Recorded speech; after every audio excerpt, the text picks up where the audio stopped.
I hope you like my outfit. I like the greens and the black and the little gold and white trims. And look, my horns even match.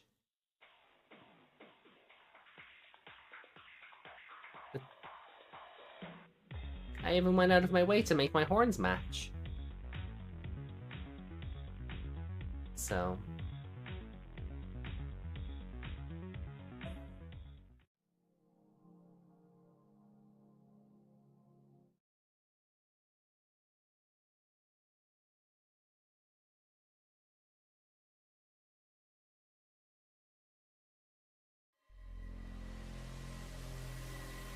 Hey, Rumblebee!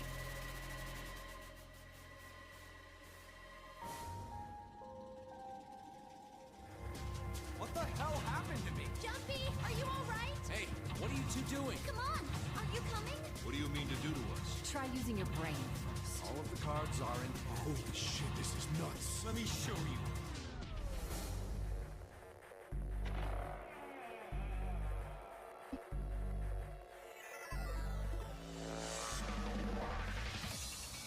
How are you feeling? I am Zero the Third, the king of this kingdom!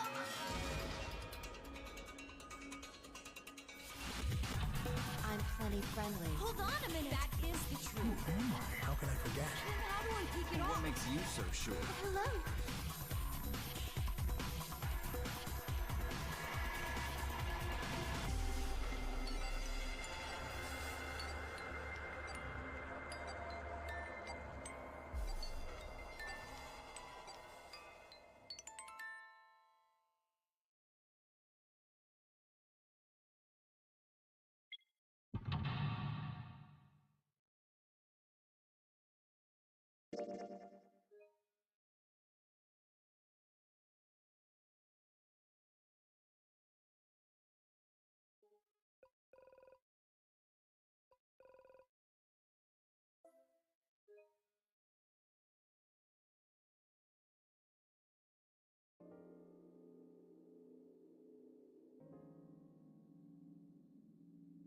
Whatever.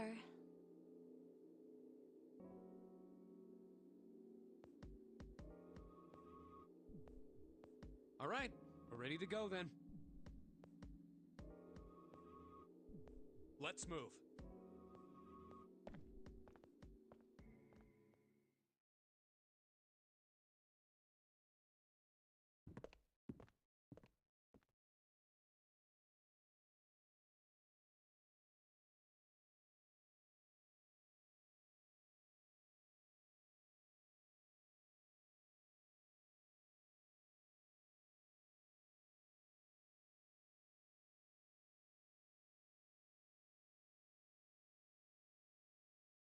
Are you ready?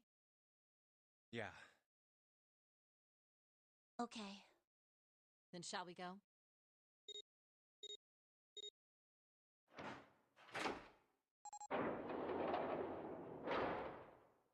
It's open.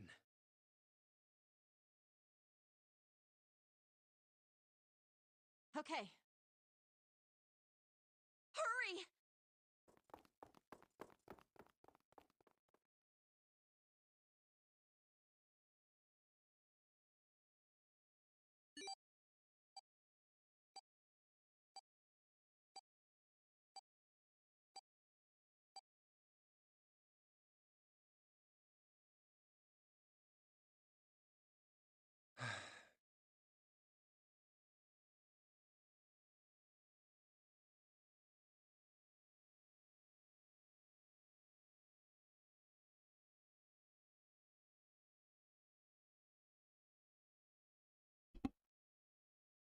Thank you, Meg. I'm not redoing it. I'm not redoing I'm not redoing everything.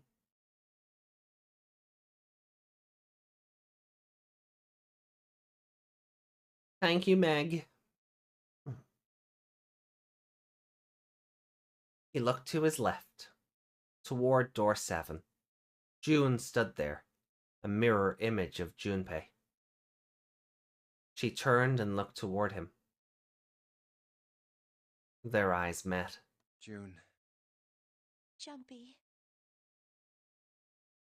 They nodded. Their farewell took almost 1.5 seconds. What the hell are you doing? Then someone took hold of Junpei's arms and hauled him bodily through the door.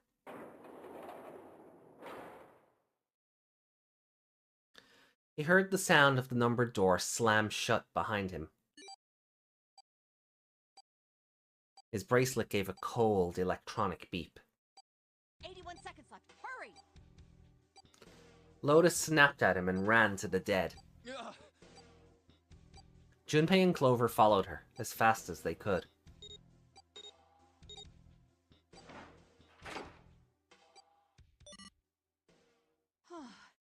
It stopped. With a shaking hand, she wiped a few beads of sweat from her forehead. What game is this? Is Twitch not showing the game? This is 9 hours, 9 persons, 9 doors.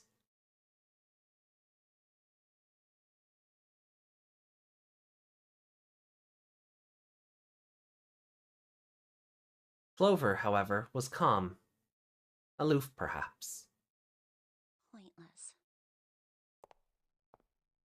She muttered to herself, without emotion, and began to walk down the hallway, leaving a confused Junpei and Lotus.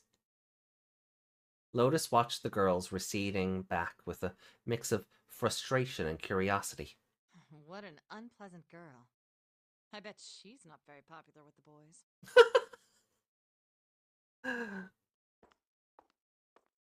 Her sarcasm seemed a little more biting than was perhaps necessary, but she sighed and started after the younger girl. Maybe pairing these two together was a mistake. Maybe. Maybe we should have gone through door 7. Too late now. I better catch up to them. After taking a moment to catch his breath, Junpei followed.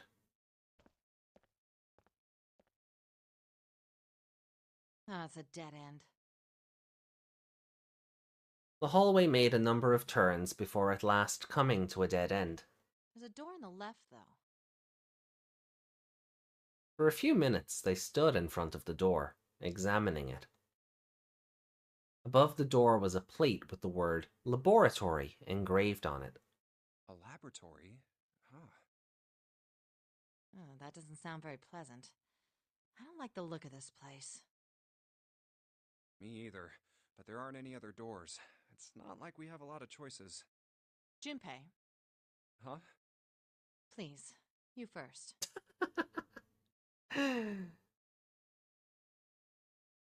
Age before beauty and all of that.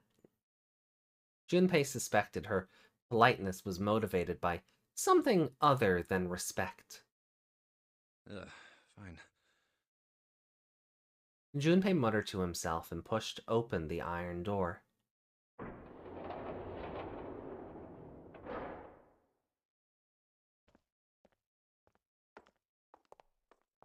His first steps inside were tentative and careful. But as he examined the room, it became clear that there was no imminent danger. Lotus followed him in, and Clover brought up the rear.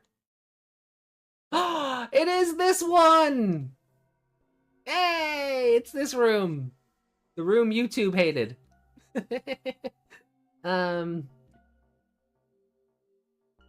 The room they found themselves in was divided into 2 separate areas by a curved wall.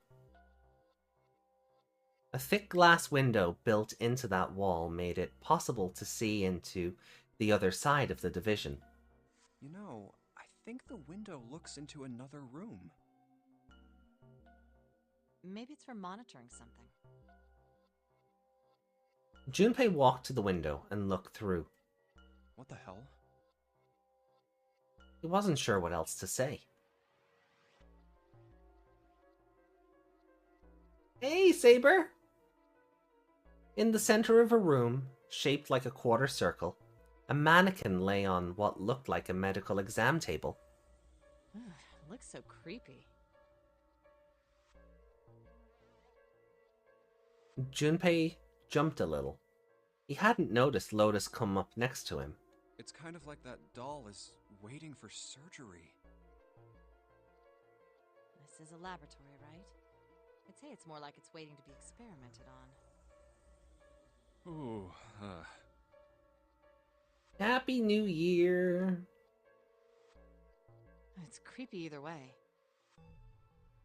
You don't think that thing's gonna suddenly sit up or something, do you? well, I don't know. I mean, look at all those cables sticking out of it. If we press the wrong button, I don't know. Stop it. Just thinking about it is terrifying. She was gripping her arms, the knuckles on her hands white. Wait, where's Clover? She was still standing near the entrance of the room. Her face had the appearance of calm, but it was drawn and somehow sad. What is she?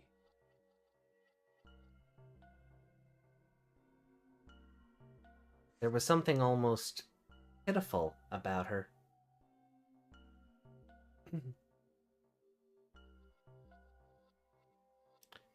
Junpei walked over to her and, as kindly as he could, spoke. Are you okay? Clover looked away. What are you talking about? What? I'm just worried about you. You've been real quiet. What? I can't be quiet if I want to? Ah, this bitch. Well, I mean, of course you can. I just... Okay then.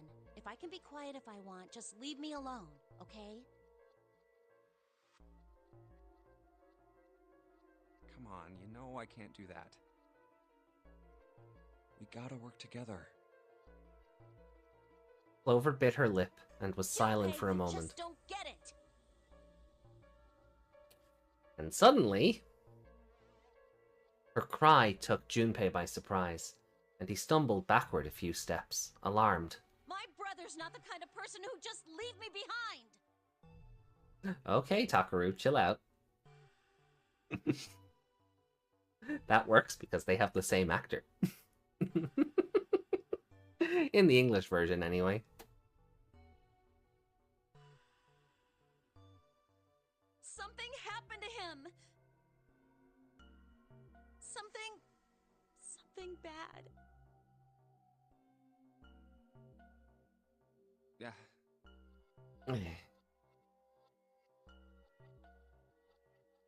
Junpei had nothing to say.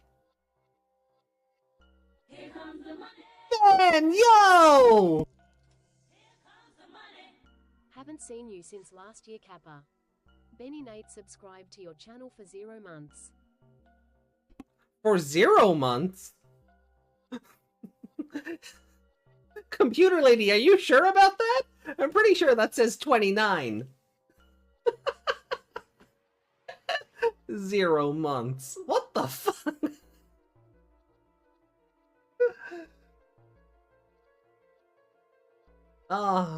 But Happy New Year, Ben. Yeah.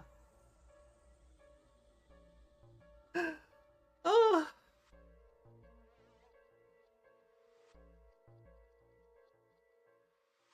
29 months. That's a long time. Thank you so much. She caught me. I've never subbed. I just make Twitch think I do. That explains why my payout, my month... Oh, that explains why when I think I'm owed a payout, I'm like 1 sub short. That explains it.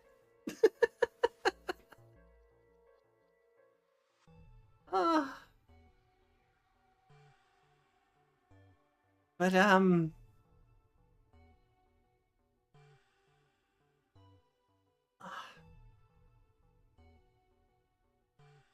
shit, I forgot to do my tax thing. Oh no! Not your taxes! Crap! Ben, get on that! Or you'll end up paying emergency tax. I can't believe you can pay emergency tax on Twitch. It's incredulous, but shit! Lad, get on that!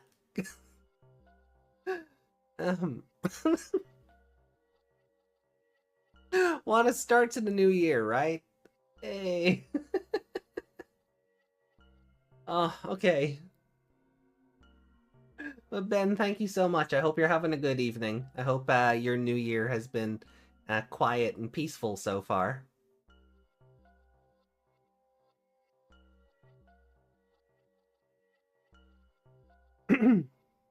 Junpei had nothing to say. Lotus, jolted from her mannequin nightmares by Clover's voice, turned toward them.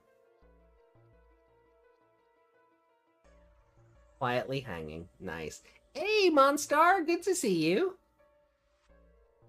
Indeed! 999 it is! What happened?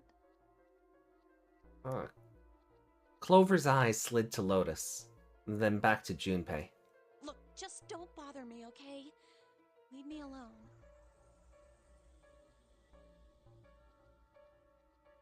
Finished, she turned around. Before Junpei or Lotus could say anything, Clover had begun to walk quickly away. Hey, wait, Clover! Thank you, Meg. Hold on! That way is... I told you to leave me alone! He might as well have been talking to a wall for all the notice she took of his cries. Not even slowing down, she made for a doorway cut in the wall in front of her. Without even slowing down, she passed through the doorway. Clover, watch out above you!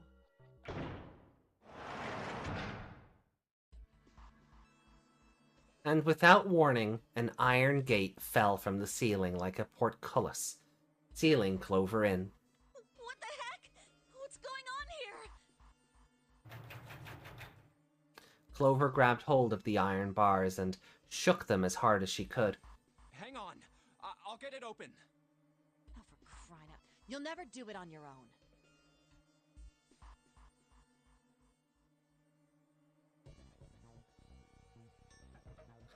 Junpei grabbed the bars and pulled.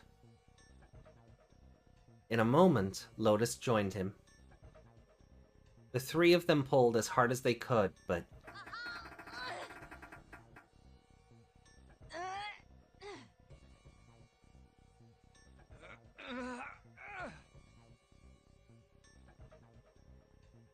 nope. Damn it! It's not moving. Wait! Are you gonna give up? Just like that? I mean, you said you wanted to be left alone, so sure. Despite all your rage, you're still just a Clover in a cage. No, I'm not giving up. This has got to be another one of Zero's puzzles. If it is, then there's gotta be a way to open it. Junpei nodded. Just what I was thinking. Now all we gotta do is find it.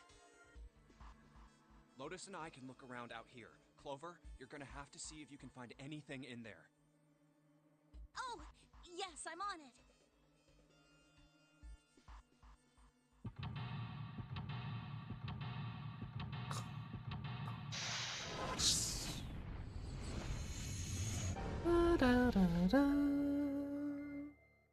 I love those sound effects. So, this is the laboratory. Are we excited to see if the mannequin comes to life or not? Will it come to life? Will it try to murder us? Who knows?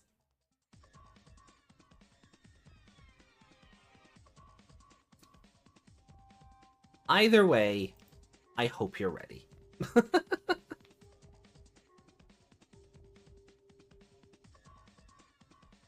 So then. Meg is terrified. Wonderful.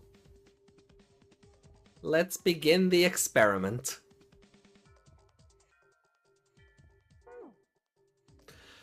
Oh boy. Okay. So,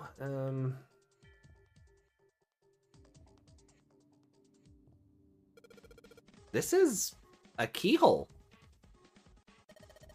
This looks like a keyhole for the activation key. Yep. I think this thing's supposed to power that machine in the other room. Well, it doesn't appear to be doing that. I wonder how we're supposed to turn it on.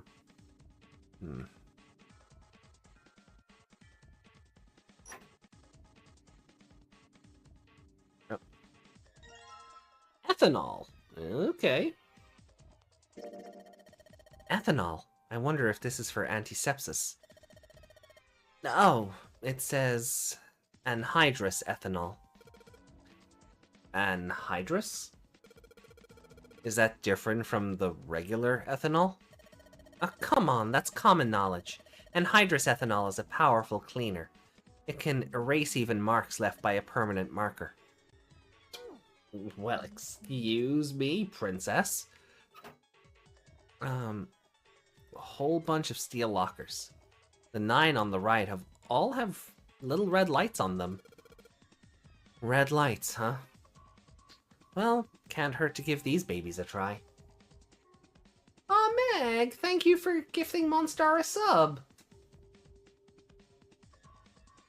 Aw, thank you.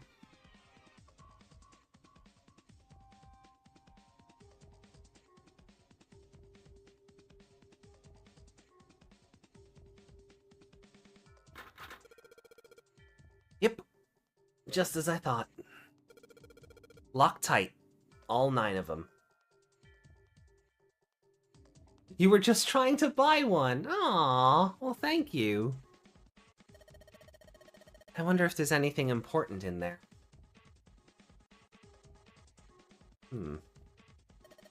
These lockers are a little larger than the ones on top. Happy Christmas! Let's see if there's anything useful in there. And no, nothing.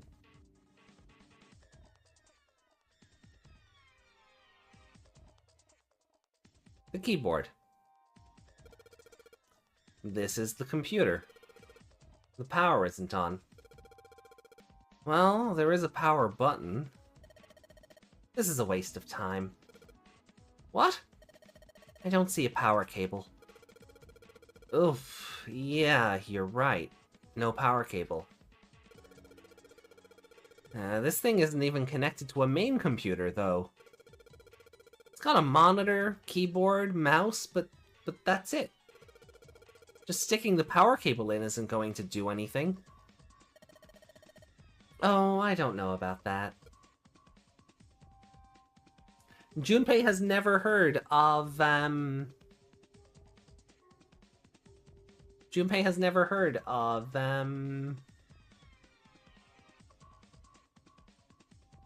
those computers that have, like, the hard drive and stuff built into the screen.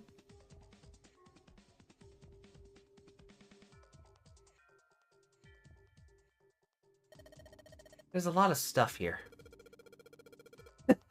Yeah, Junpei never suffered a Lenovo all-in-one. I don't know how we could use any of these.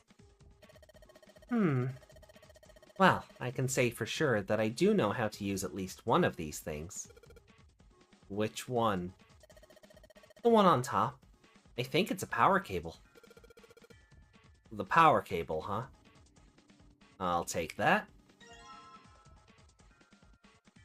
3-pronged power cable? This is definitely a power cable.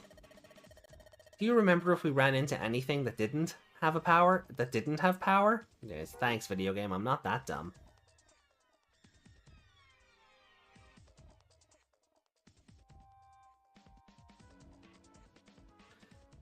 This monitor doesn't have a power cable.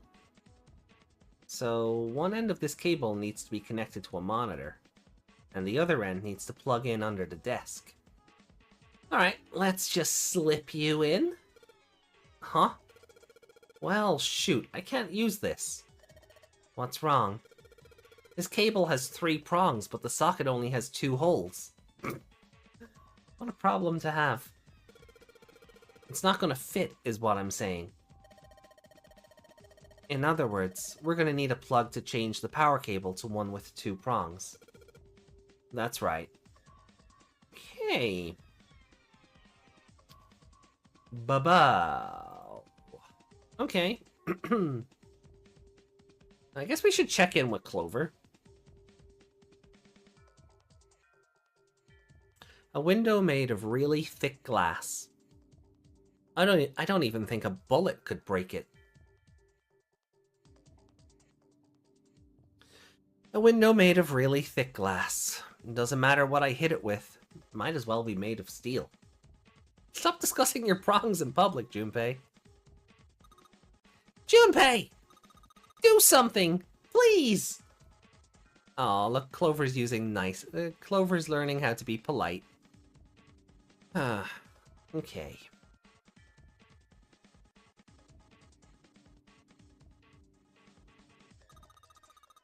Is this, like, an examination table? No worries, Meg. There's a creepy mannequin in here, guys.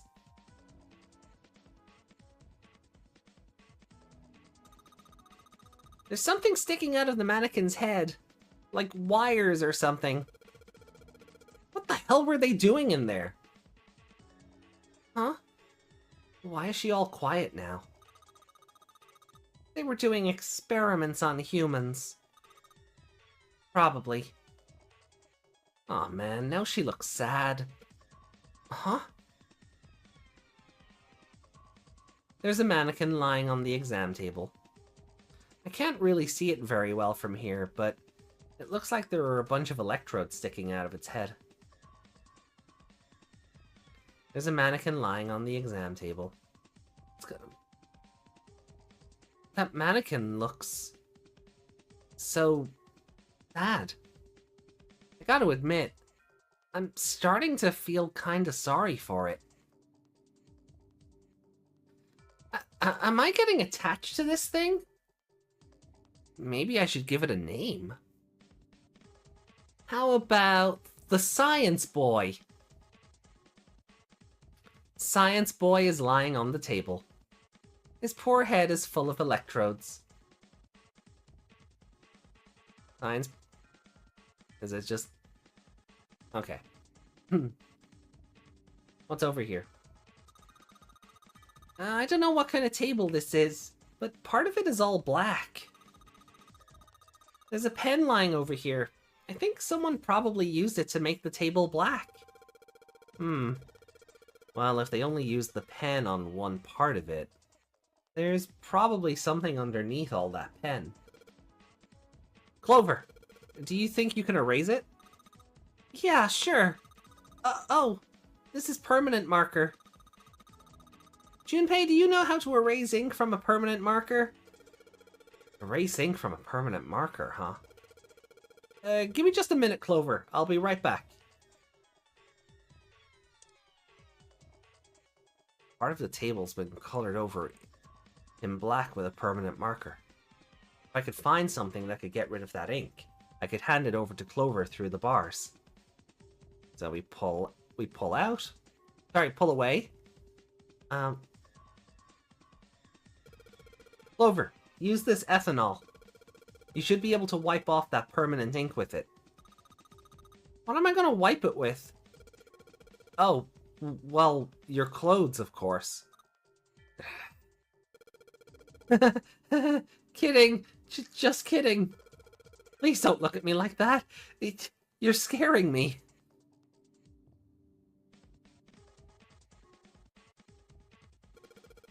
Clover, can you use the cloth on the table? Use? Huh? Soak it in ethanol and then use it to wash off all the stuff from the permanent marker, okay? Oh, right, okay. So I gotta soak the cloth with ethanol. Well, she's got a cloth, but she seems to be having a little trouble with the bottle of ethanol. When she's ready, I should ask her to get to work on that stuff on the table. Soak the cloth in the ethanol and... Junpei! It's working! It's wiping the permanent ink off! Huh? There's some kind of weird drawing under all the permanent ink.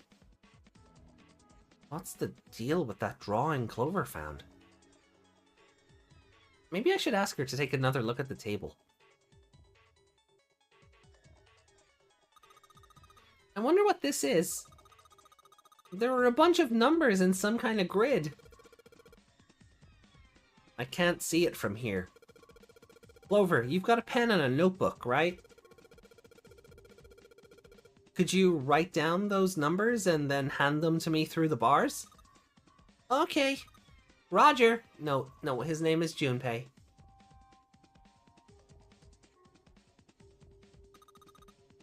Those are the stairs I just came down.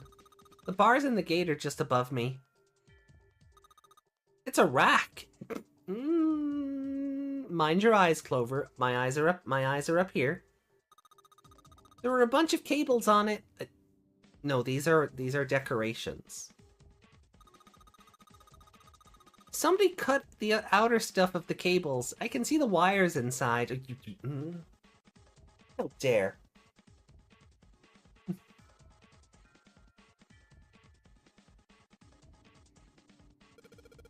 Hey, Clover, how are the power cables over there? Huh? What do you mean? Does the plug have 3 prongs or 2? I don't know what you're talking about. Let me go have a look. Yeah, she does have to kind of crouch down to get a look under there. That cable on the monitor has, it's got 2 of those little metal things. What does that mean? That's it. Okay, can you unplug that cable and bring it over here? Okay, but...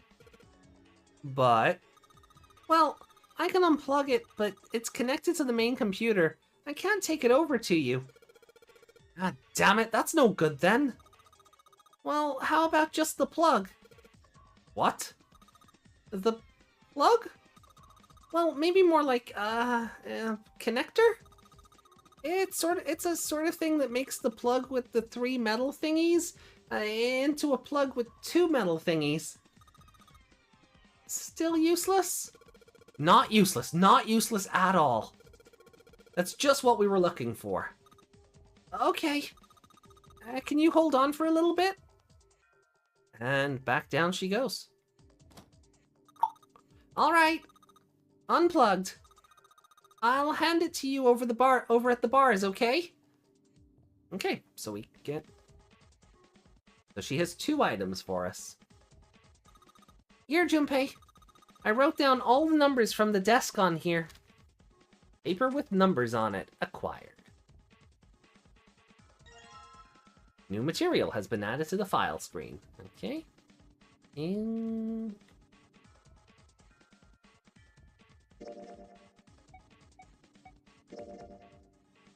The note Clover copied from the stand in the laboratory. It has 4 numbers written in 9 separate cells. Okay. 1, 2, 3, 4. Okay.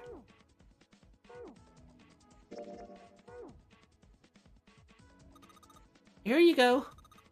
The 2-prong plug. Thanks. Alright, Jogress. Okay. Put the 2-prong plug onto the head of this power cable. 2-prong power cable. It fits perfectly. This should be just what we need. Cool.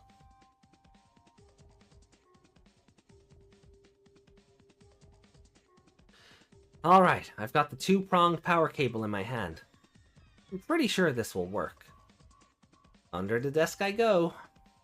And let's just plug this thing into the monitor. Alright, that ought to do it. Alright, let's turn the power on. I don't think anything's going to happen. Why not?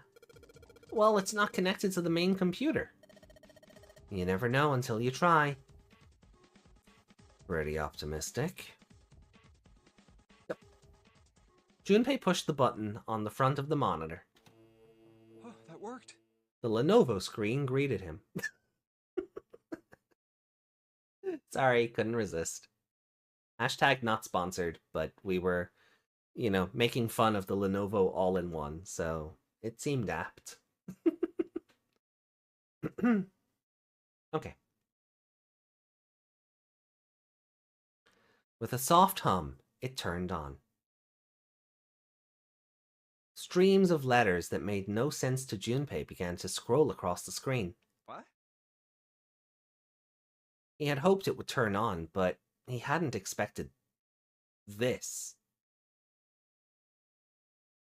Huh? It's running on its own? It certainly looks like it.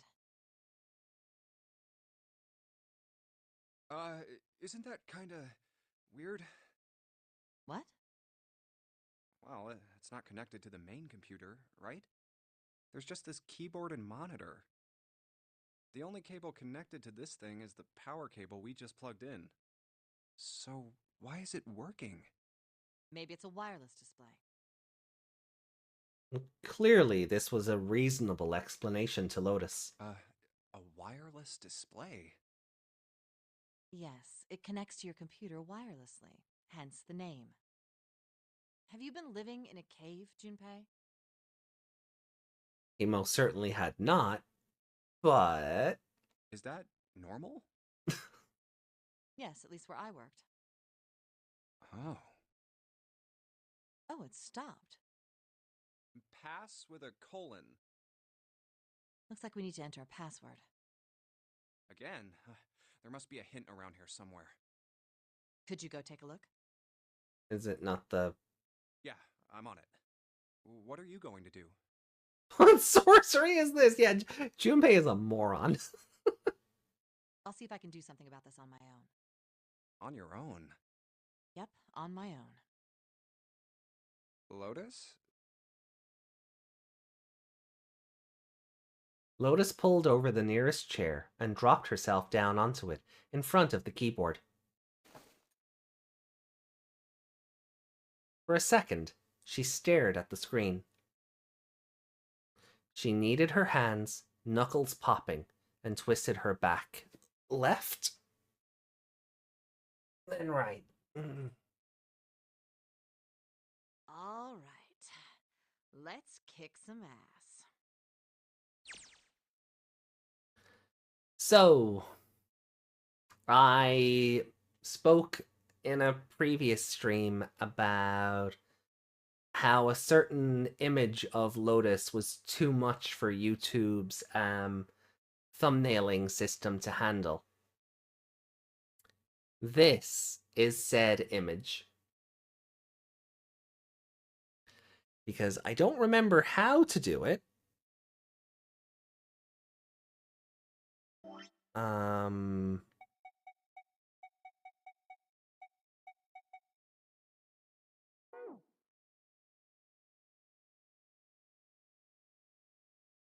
Is it L1? Nope. What?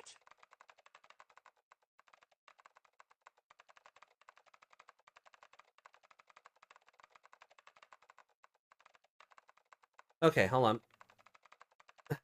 Lotus smiled to herself and rubbed her hands together in anticipation. Then, before Junpei had time to blink, she was typing at an incredible speed, the click-clack of the keys running together like machine gun fire. Oh,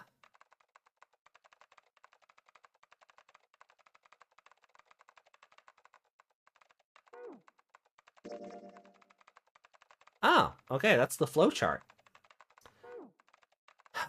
Yeah, so I don't know if there is a way.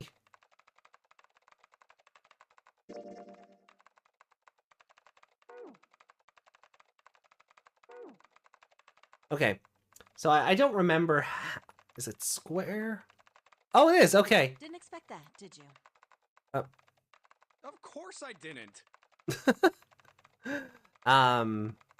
So yeah, I don't know if you can actually. If you can, I don't remember how to take the text off the screen. But yeah, so during my original playthrough some years ago, I used this as a thumbnail image, and YouTube didn't like that. It was, as Roshin said, it was too much for YouTube to handle. So they were very cross with me.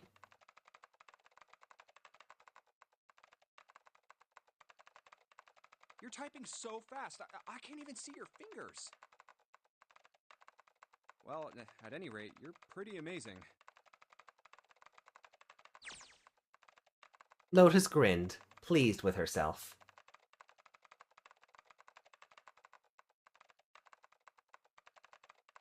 as Junpei was, for once, at a loss for words.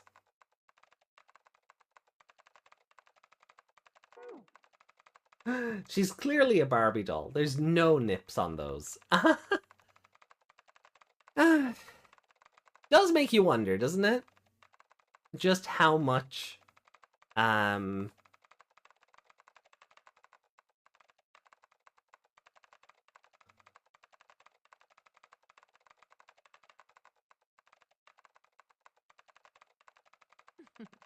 Did you fall for me again? No. Whoa, whoa, whoa, what do you mean again? I'm not into you. I know. Don't be so stubborn, shy boy. I am not being stubborn, I am not shy, and I am not a boy. I am a young, healthy, 21-year-old man. I'm not gonna fall for an old lady like you. Oh! Suddenly, the guttural roar of a furious animal filled the room. Oh, Junpei, Old lady? Did you just say old lady? you've done it now. You've gone and made a big mistake. Or so Junpei thought. For just a moment. Lotus's hand suddenly stopped, and her shoulders stiffened.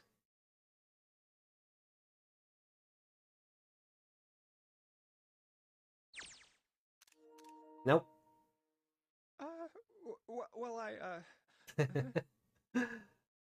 So this is the fun about playing in either novel mode or adventure mode.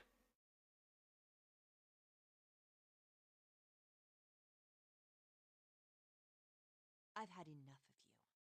Go somewhere else. You're bothering me. You're bothering me. What? Go see if you can find a password hint or something. I'll try and open this from here. Look me in the tits and say that again.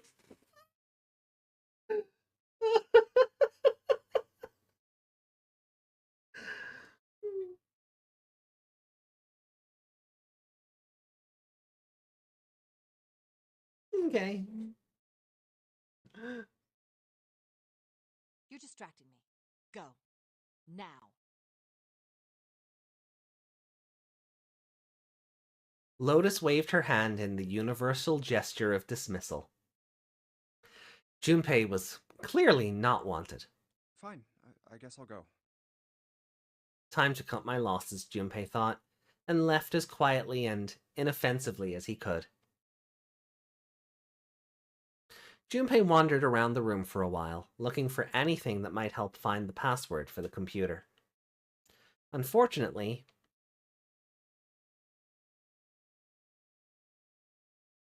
Nothing. No clues whatsoever. Clover didn't find anything useful in the laboratory either. Damn, looks like we've hit a dead end this time. but just as he was about to tell Lotus that his search had returned nothing. All right. Bullseye. Junpei, I did it. Excited cheering erupted from near the monitor. What? He hurried back to find Lotus looking rather smug. Let me see. Yep, that is a rather smug Lotus.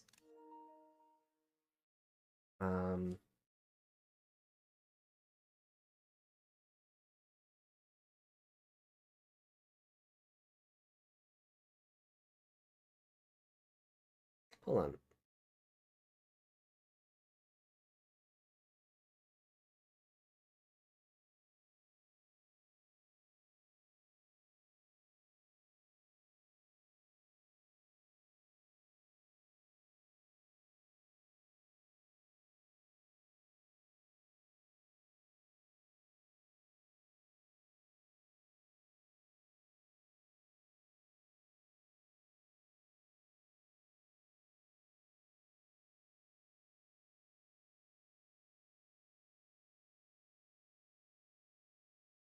Hmm.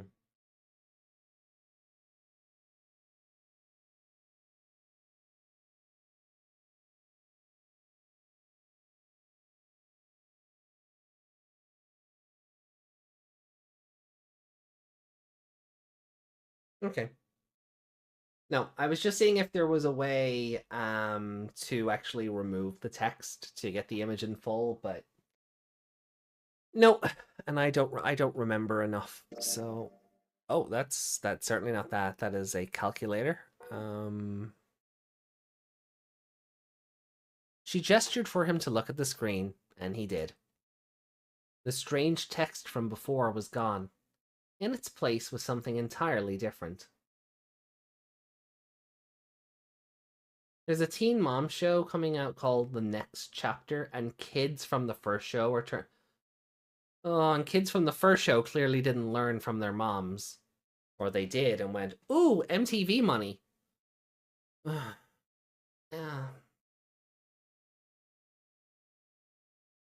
The square is arranged in a 3x3 square. What is that? I don't have any idea. It just showed up after I cracked the password. You think it's a puzzle? Certainly looks like one. Oh, it's a good thing we got that thing from the table in the laboratory. Oh, they're not? It's just a continuation? Oh, okay. That's still... Yeah, I could still understand why you would turn to dust, though. As she spoke, Lotus stood up. Huh? Aren't you gonna, I don't know, do more computer stuff? No, I can't do anymore. It won't let me do any more programming. See? The keyboard. Nothing. So, there's nothing more I can do. Well, I guess I'll leave this to you then, Junpei. What? Let me take a break, all right? I did my part. I mean, she's not wrong. Well... He wasn't sure what to say to that. I mean, she did! She did her part! And got insulted for it! She certainly had done her part. In fact, without Lotus, they probably would have run completely aground. I shouldn't rely on other people so much, Junpei thought to himself. I guess you're right. Thanks, Lotus. No problem. Make sure you know when you should thank people. Now, I better take care of this myself. No more relying on anyone else. Junpei crossed his arms and stared at the puzzle shown on the screen. Well, it's a good thing we got that clue from Clover. 1, 2, 3, 4. All right! I solved it! Did you hear a noise just now? Yeah, I did. It sounded like something unlocking. Where did it come from? Hey, the other lockers are open. Swish. Look, Junpei! The lights on the lockers are green. Then we must have unlocked it with the computer puzzle.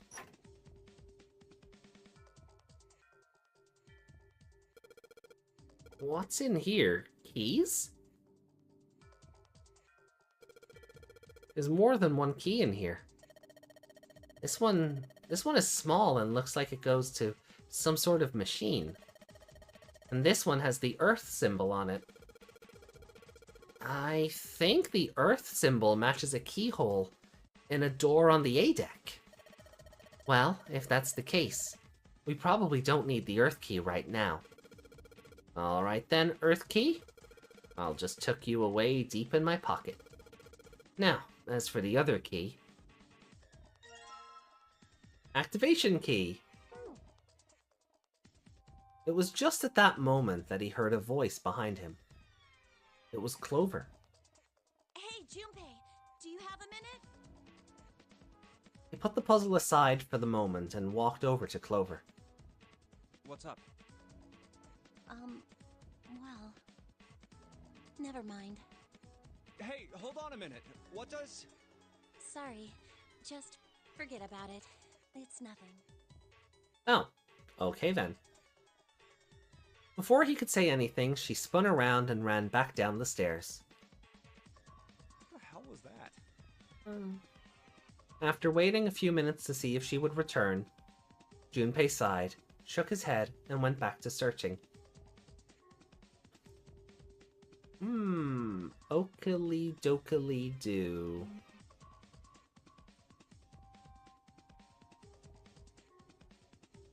Good PS2 era JRPG. Oh god. I don't know. Final Fantasy X? Xenosaga? If you can play it.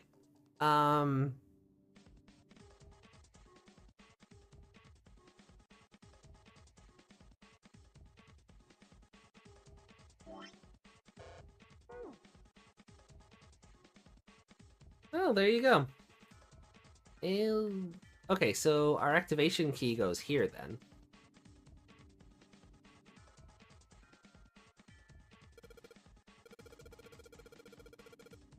This key, the shape sure makes it seem like it goes to this machine. All right, I'm turning it on. Okay, the monitor is on now, and it's full of letters. It's full of letters. It's showing some kind of warning. Power restored to experimental device. Emergency system will activate in the event of abnormal subject behavior. Okay. Typing on this keyboard isn't doing squat. Oh, you don't think... Science boy is lying on the table. Junpei!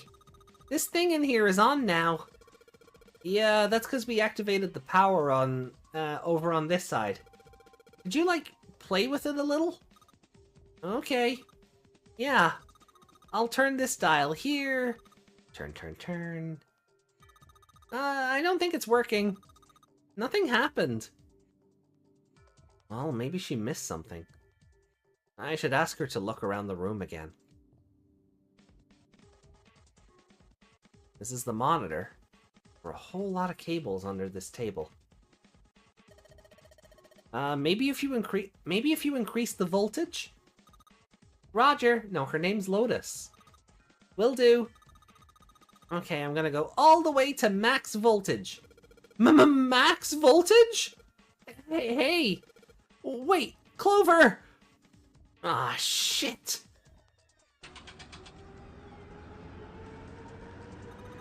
What? What?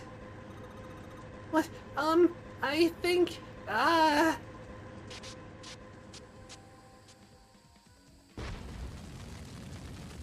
no!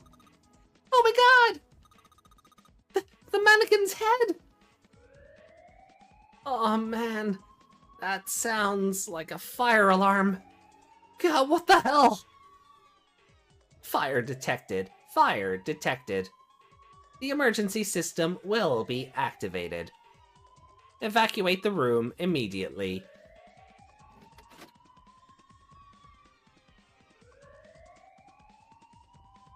Science Boy's head is on fire!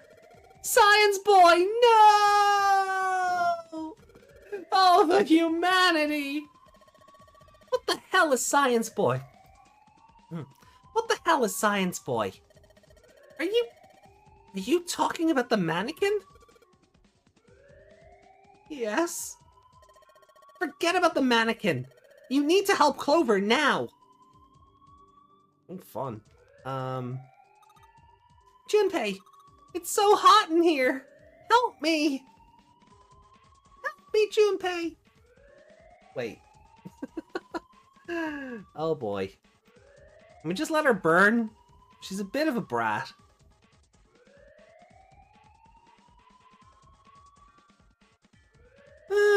Okay.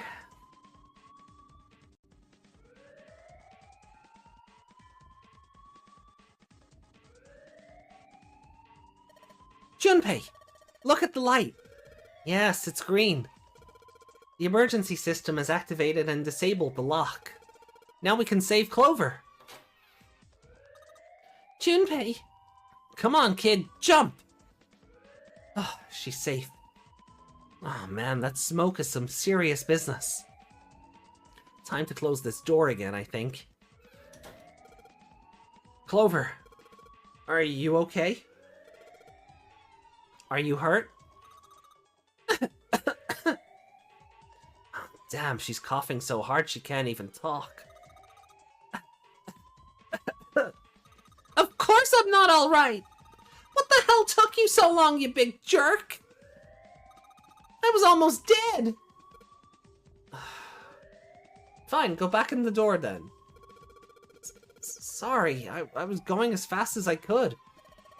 You two can do this later. Right now we need to get the hell out of here. That fire's not going to stay in that room forever.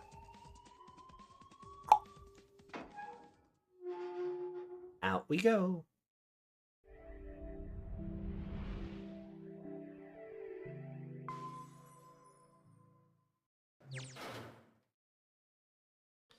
Junpei, Clover, and Lotus leapt out of the laboratory, slamming the door shut behind them.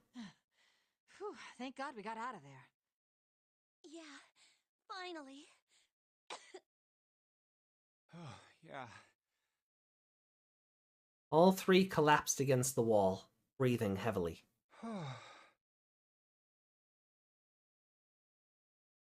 Junpei's heart was pounding in his chest, and his whole body felt weak.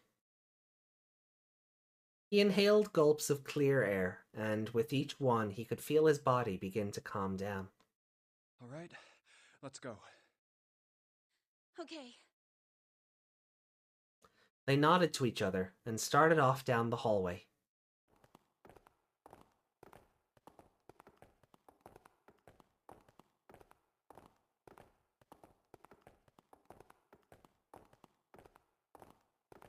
Before long, they found a few new doors, but all of them were locked. Damn, none of these open. They're all locked. How about that one?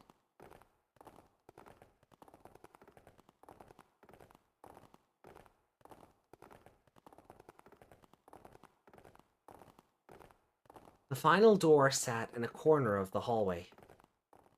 Let's hope this is the door with the prize.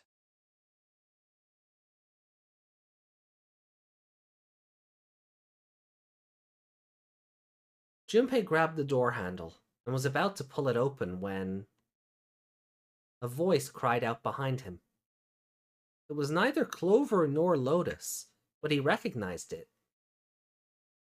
There was no doubt the voice belonged to... Jumpy! Huh? He spun around, and there, at the other end of the hall, Junpei saw human figures running toward him. 3 of them. June? Santa! 7! They stopped short in front of Junpei and his companions, gasping for air. Hey, what are you guys doing here? What? But we didn't... Before he could finish, Clover spoke. Hey guys, could you come take a look at this?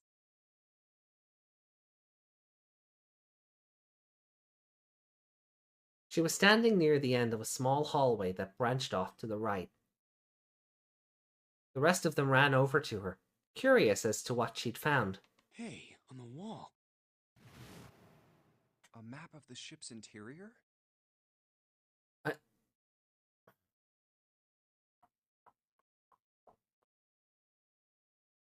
Oh! Oh! So they're gonna come right back out in the hospital room. So...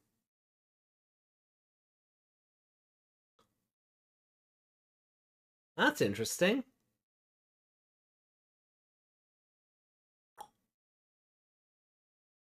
So that middle room with the curve on it, that's the laboratory, right? So this is the door we just came out of. We come back down the hallway to this door in the middle.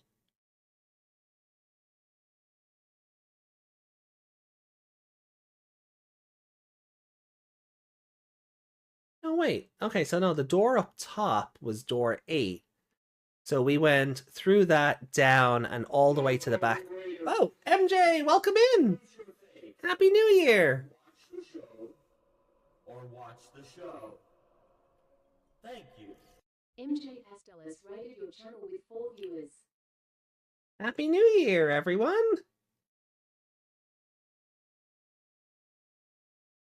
How is everyone? How are we all doing today?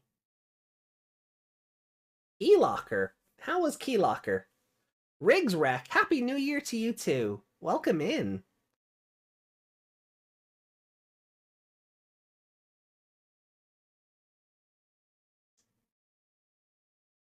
It whips. That is slang I'm not familiar with, but I can I can pick up what you're putting down.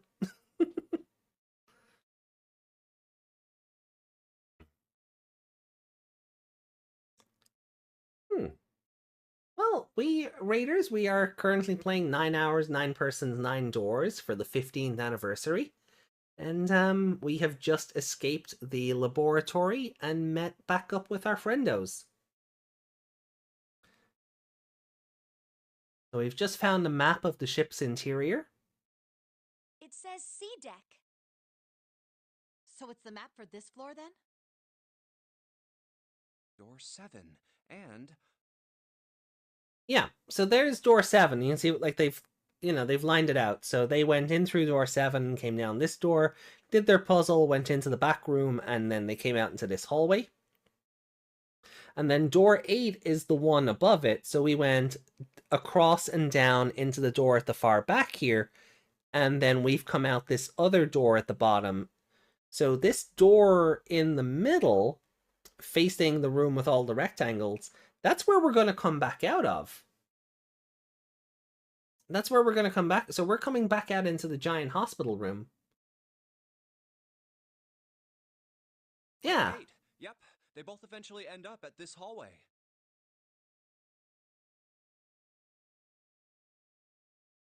In fact... Yeah, isn't that what I said? We aren't going to be split up permanently till we find door 9. We might get separated for a little while, but we'll see each other again. Otherwise, we won't be able to open door 9. That's how the Nonary Game works. Junpei looked at the map of the ship's interior again. Wait a sec. This leads to... As he looked more closely, his surprise and excitement gave way to weariness. I think when we first met, I hadn't even played this yet. And now it's one of my favorite games. Aww. I used the morphogenetic field to influence people. Yay!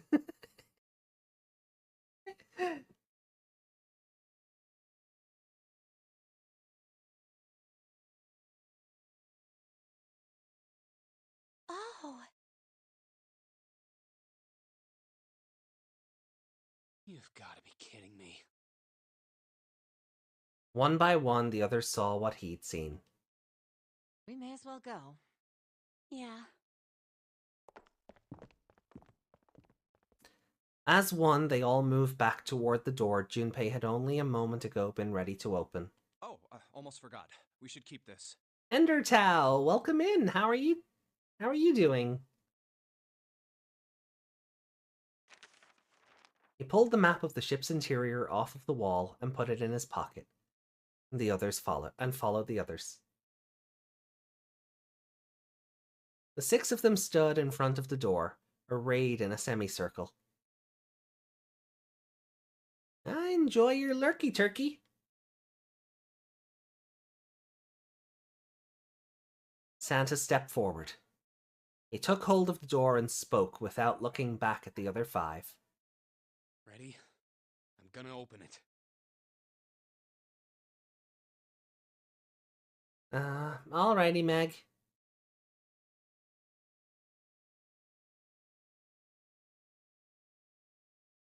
Recovering after New Year's? Nice. Did you party hard? They nodded, their silent assent. With a deep breath, Santa threw open the door.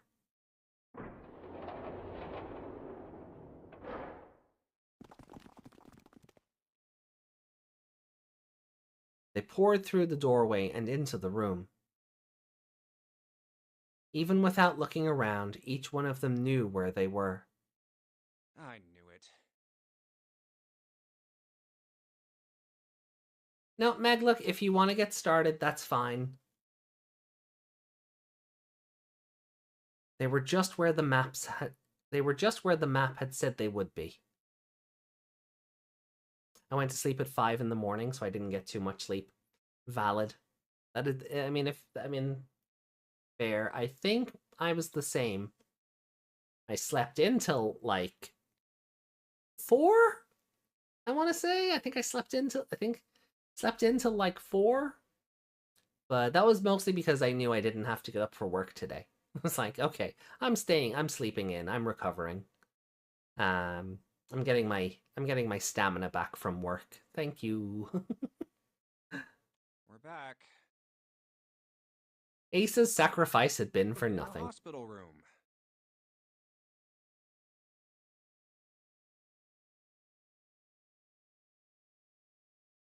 I see. I believe I understand what you're saying. I mean, the 2 rooms loop back around to the same hallway. It's not that hard of a concept. The 6 of you split into 2 teams and went through doors 7 and 8. You solved the puzzles in the operating room and the laboratory, and then met one another in the hallway after opening your respective locked doors. He looked like anyone might after only just waking up, but it seemed that his brain was working as well as ever. He had managed to grasp, summarize, and understand each team's report. At any rate, I feel a bit silly for my little show of altruism. He's old and drugged. Give him a minute. Yeah, that is true. That is true. I know I said I was sure you'd come back for me. I didn't think it would happen so soon, though. Ace shook his head with a rueful smile. Well, we saw each other again and we ain't dead, so I say that's good enough. 7 smiled. Well, except Snake, who we don't know where he is. Anyway, I say we get out of this creepy old place. We found the key we need. The key? Ain't that what I just said? I'm talking about the Jupiter key. We found it in the operating room. And we found the Earth key in the laboratory. Here. 7 tossed something small and metallic toward Junpei. Whoa. Nice catch. He's so nonchalant about this. We're in a death game. Ha ha ha ha ha ha.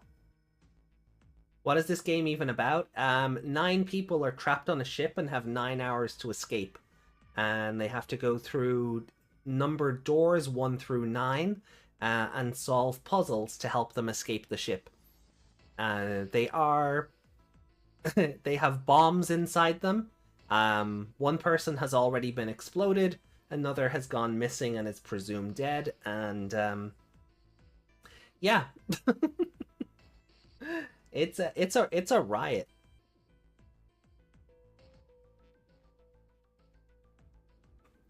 We haven't even reached the first ending yet.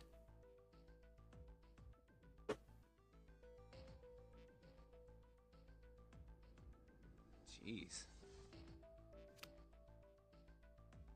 Escape Room, the video game, with a side of death and explosions. He caught it and found that the object was a key. I see. So this is Jupiter. Is it 21? Is it 4?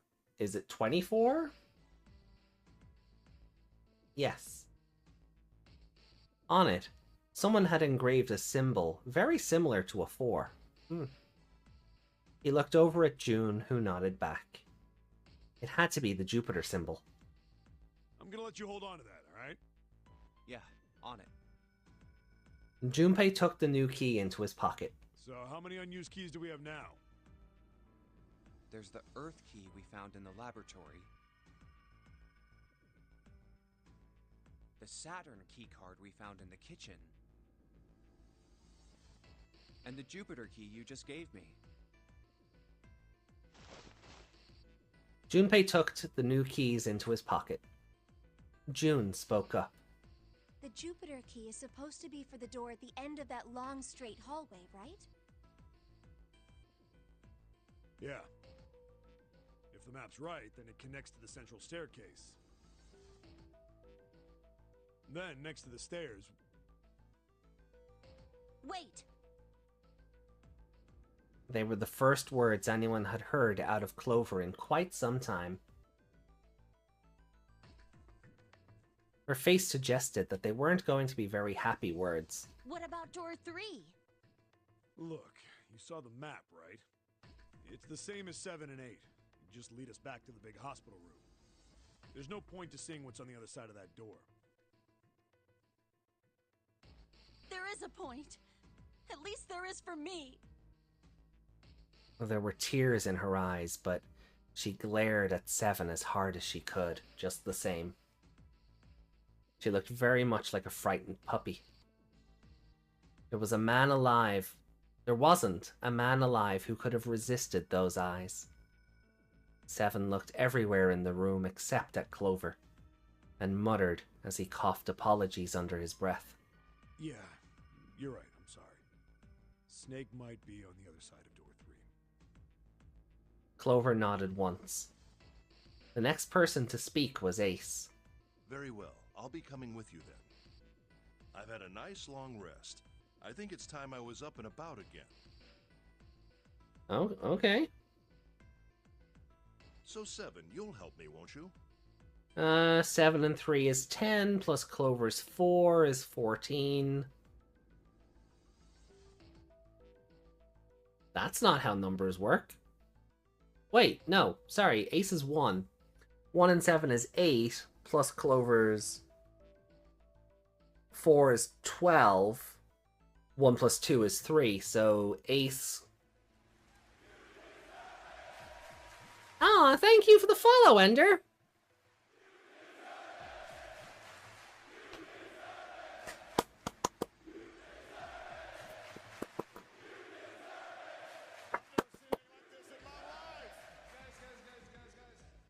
Oh, thank you so much. We're getting closer to 999 follows. Yay! Yeah, so, and then for the digital route, 1 plus 2, from the 12, 1 plus 2 is 3. So, Clover, Ace, and 7 for door 3?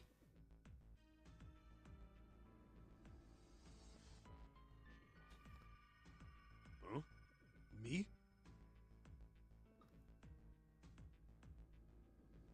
Junpei did the calculations quickly in his head. 4 plus 1 plus 7 equals 12, 1 plus 2 equals 3. It looked like 7 was doing them too. At last he gave up. Damn. Well, I guess that's how it's gotta be. So I'm going with you, huh? Yes, you are. Alright, let's get moving.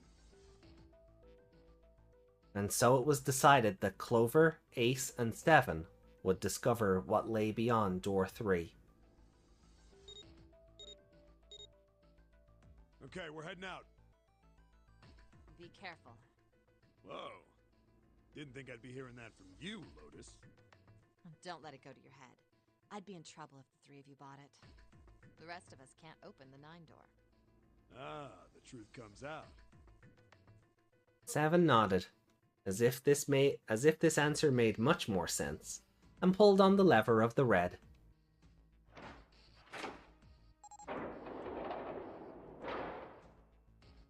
Okay, we're off. The door opened, and Ace, Clover, and 7 jumped through it. 6, 7, 8... After exactly 9 seconds, the door closed noisily.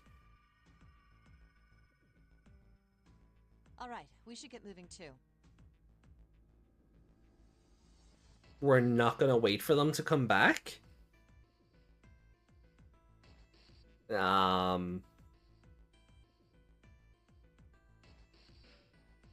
Are we sure?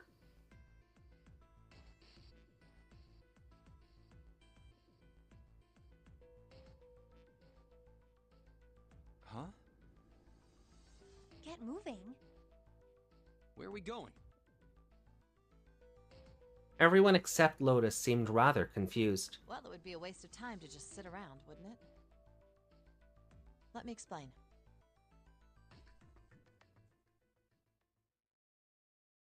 Oh, I get it.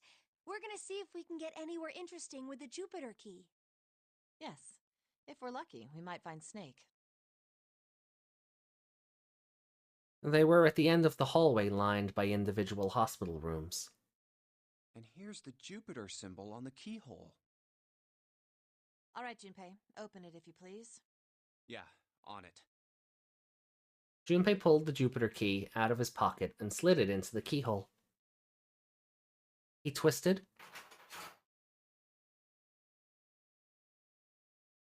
and with a nice sharp click, he felt the door unlock. Junpei sucked in a breath, held it, and opened the door as quietly as he could.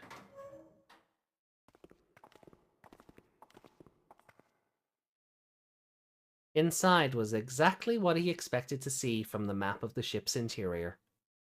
They were in a tremendous hall, almost like a ballroom, with a massive central staircase. Great, back to the beginning. You sure this is a good idea? Easy there, Kokomon. What do you mean? Well, we already searched every inch of this room, didn't we? I'm asking you if there's any reason we came back here. Of course there's a reason. Of course there's a reason. Man, sometimes I can't tell if you're smart or just lucky. Huh? This. Junpei pulled two things out of his pockets. The Saturn key card. And the Earth key? I'm lost. Of course you are. Santa's not bright. Santa cocked his head to one side, like an inquisitive bird, and then looked at them. After several long moments during which it became apparent that Santa had no idea what the cards meant, June took pity on him. Don't you remember, Santa? On C deck, where we are now, there was a big elevator behind the stairs, remember? And next to the elevator, there was a card reader with the Saturn symbol on it. Oh, are we about to get the conversation about going down and getting wet? And on A deck, on the door to the left, there was a keyhole with the Earth symbol on it, I think. So, the two keys that Junpei has? Should let us use the elevator and the door on A deck. Huh. Yes, that's right. June smiled, pleased with herself. So did Santa. All right, I got it. Let's get started then. What do you say we split into two teams? Lotus and I will search the Earth one, so you two can search Saturn, all right? Sounds good. Then you guys should take this key. Junpei handed the Earth key to Santa. They decided that their initial search should be brief. We have no idea what's on the other side of these.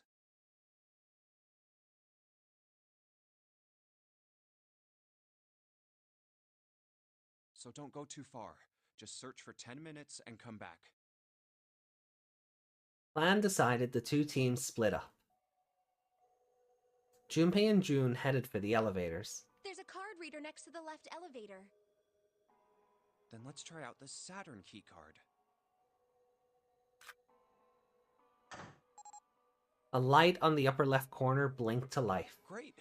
It looks like it's working now. All right, now how do I call the elevator? There was a single button to the right of the elevator door. Oh, it only has the upside down triangle on it. I guess there's no up button. Well, we may as well try pushing this one. The door slid shut and they heard the grinding of the motor as the elevator car moved down.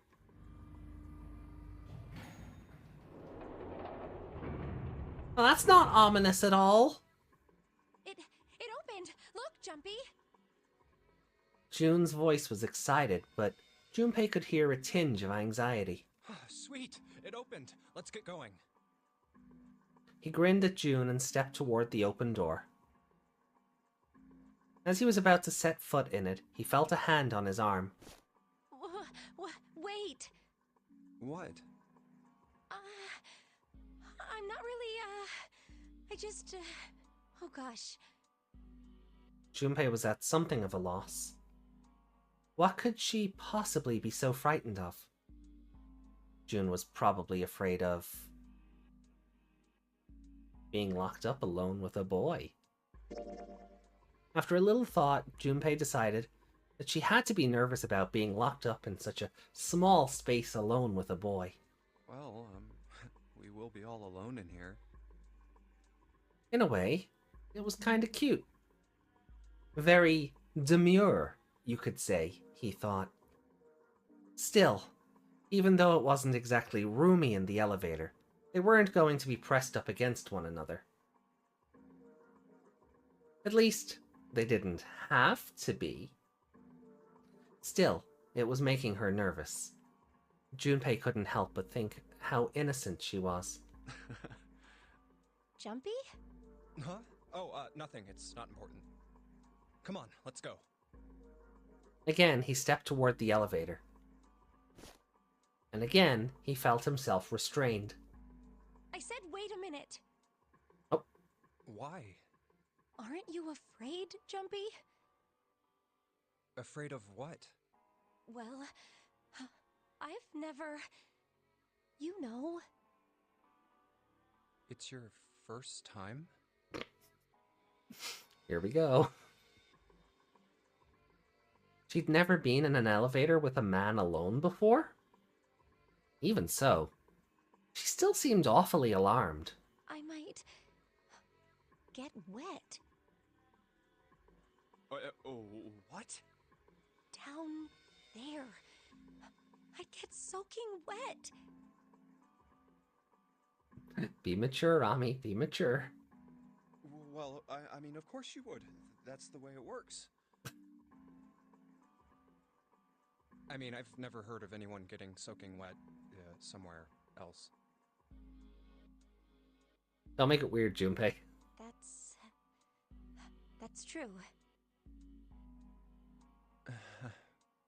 You don't mind?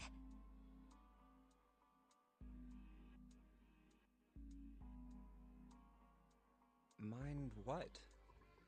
Getting wet. Well, I don't know. I think I'd probably, you know, like it. Gosh, Jumpy, you're so brave. Really? I mean, I kind of think any guy would do the same thing, you know? What happens, happens, right? I mean, if you get the chance, you've just got to go for it. That's what a man is supposed to do, I guess. I guess. I guess. Yeah. You're so cool, Jumpy. I really admire you. That doesn't really seem like the sort of thing you ought to admire someone for. I'm really scared. Yeah, I mean, like you said, you've never done it before. Yes. So, I don't think I'll be able to last very long. And then it'll be... over. Over?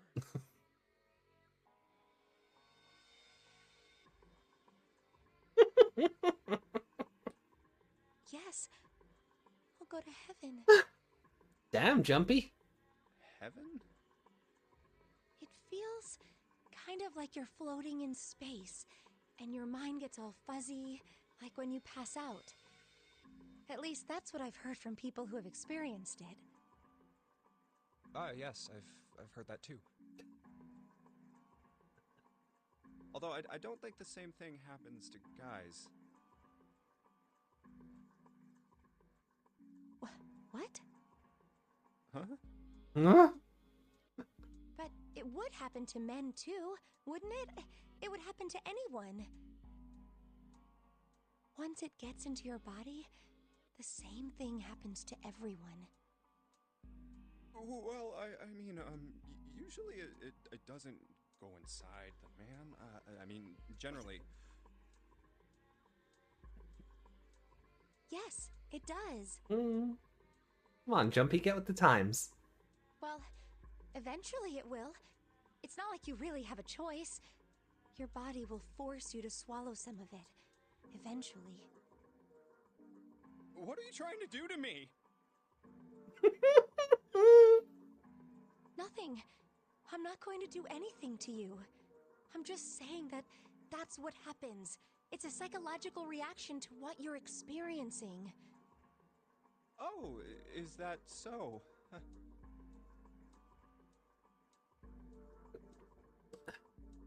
Then it's only natural? Is that what's natural for living beings? Perhaps he'd been mistaken all these years. Had he misunderstood life so gravely? The thought terrified him. June seemed to be entirely oblivious to Junpei's mounting confusion and terror. I know most men probably have larger lungs, but even then, I don't think you could hold your breath for 20 or even 10 minutes. Eventually, you'd have to breathe, and then the water would get into your lungs. Once that happens, your body won't be able to get oxygen anymore, and you'll start to feel that floaty feeling as you pass out. Oh. I love that defeated. Oh.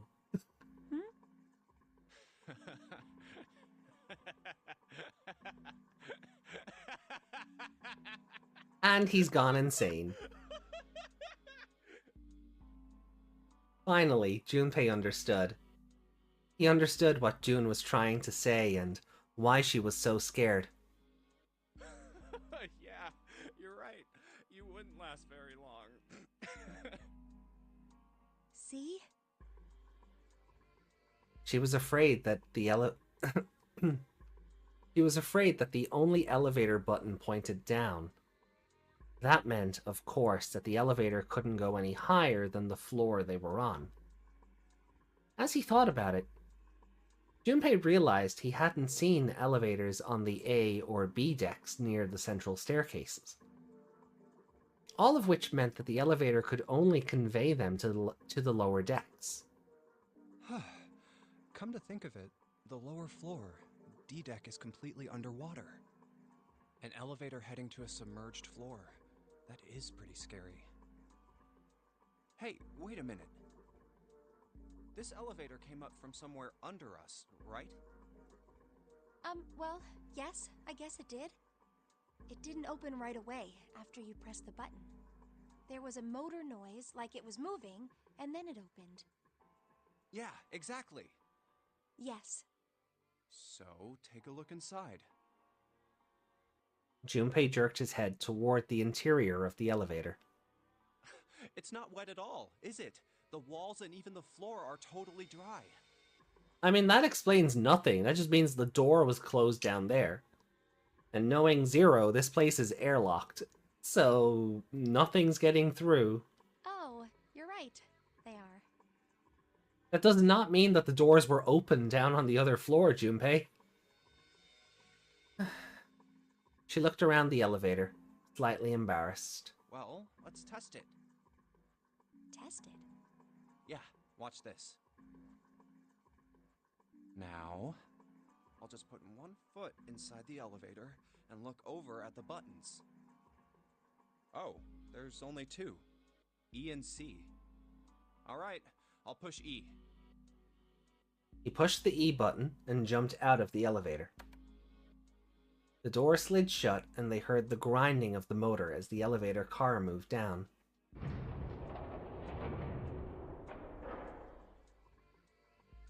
Really old school Resident Evil feeling with the door animations. I think I can hear it opening on E deck. Okay, that's done. Now I'll just press the button again. A few moments later, the elevator returned.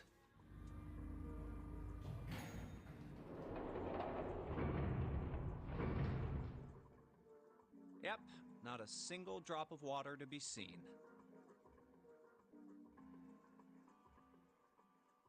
See? Junpei couldn't resist puffing out his chest, just a little bit. June, however, still looked confused. What does that mean? How can E deck be safe if the D deck is full of water? Well, here's what I think. The elevator shaft and E deck must be watertight and separated from wherever the ship's been punctured. Here, let me show you. He pulled out his notebook and pen and sketched out a rough illustration. I see. So is that why the ship hasn't sunk? The shape of the inside keeps it all from filling with water? Yeah, I think that's what's going on. Junpei continued talking as he closed the notebook and slipped it back into his pocket. So I'm gonna go down and check it out. You stay here, alright? But... Come on, just do it, alright? He gave June's shoulder a reassuring squeeze and then hopped into the elevator. He pushed the E button and the door began to close. June looked worried, her eyes darting back and forth as if she was trying to make a decision, when suddenly... I'm coming with you! Huh? At the last possible moment, June dashed forward, turning sideways just in time to slip through the gap between the closing doors. Hey, wait! Junpei jammed his finger against the open button, but it was too late. Oh, crap. It closed. The door had shut. He and June were in the elevator, and it was headed down to E deck. He was so surprised by June that he didn't even have time to think about what awaited him on the E deck. I can't just let you go alone, you know. Ah, jeez.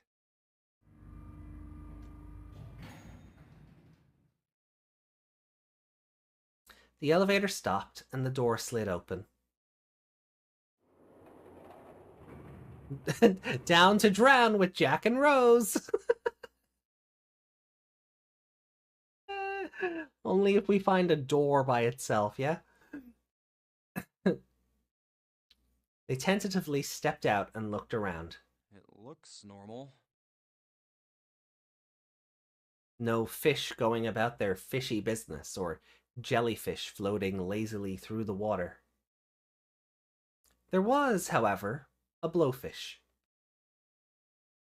Or at least, something that looked very much like one. June's cheeks were puffed out, and her mouth a tiny, intense frown. Oh, knock it off. It's just like I thought. This part hasn't flooded. Come on, just look around. There's no water here. June looked around nervously. Then... exhaled. You're right. It's not flooded at all. See? But there's a whole lot of water. Yeah, right on top of us. What's gonna happen if the ceiling breaks? Junpei thought about that for a moment. Well, we'd probably get really wet up there. Cute. That's cute. Huh? Huh? At any rate, we should probably go back as soon as we can, once we're done looking around down here. Lotus and Santa might already be back. Okay, good idea. Now then... Junpei glanced around the room they'd found themselves in. The first thing he noticed was a set of thick iron bars. They ran the length of the room, separating the left elevator from the right one. Iron bars. Well, we can't go over there. Right. Then maybe... In the corner of the room that housed the elevators, Junpei found an opening. Well... He walked up to it and stuck his head around the corner. It looks like there's a long straight hallway down this way. The number 6 door? Something's written on the door at the end. Wait, is that... Let's check. Junpei and June set off down the hallway at a brisk clip, somewhere between a run and a jog. Before long, they found themselves in front of the door. On it was a number written in bright red paint. 6. I knew it!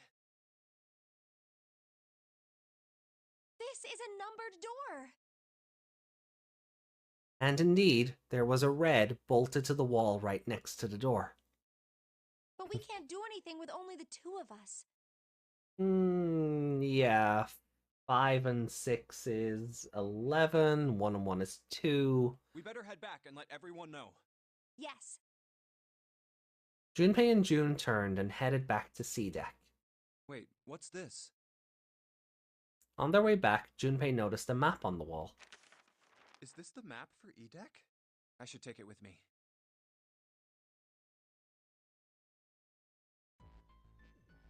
Huh, so you guys found door 1. Ooh. They'd met back up with Santa and Lotus, who had explained what they'd found.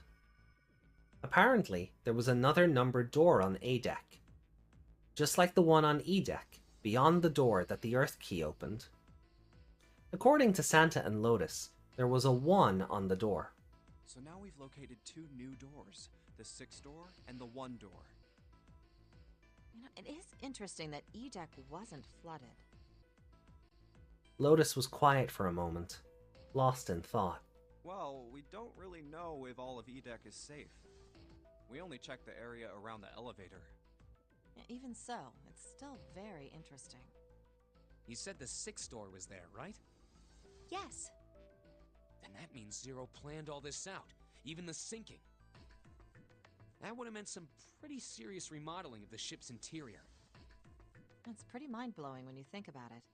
Yeah, considering they're on a Titanic clone, to be able to finagle all of that, so if one part of the ship is just completely submerged in water, that it's only that part of the ship? It's kind of metal. Yeah, I wonder how long it took. I can't even imagine how much it must have cost. It would have been a ton, that's for sure. Well, that does go along with what Ace was saying. The most reasonable explanation would be that this was done by some organization with access to a whole lot of cash. Yes, it does make sense. That thought made them all go quiet for a moment.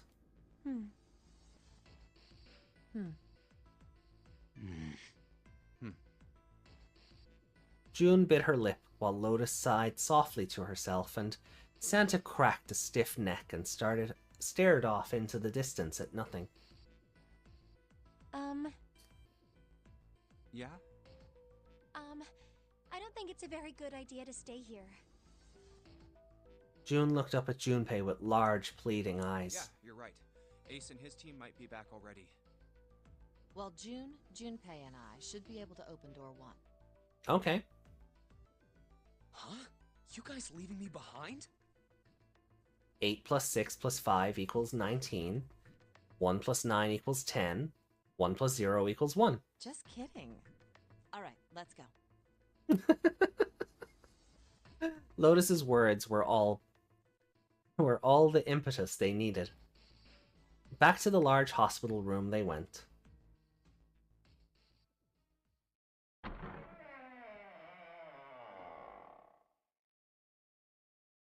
The moment they stepped inside, a tremendous voice echoed across the room. Hey! Where the hell did you guys go? It was 7. 7?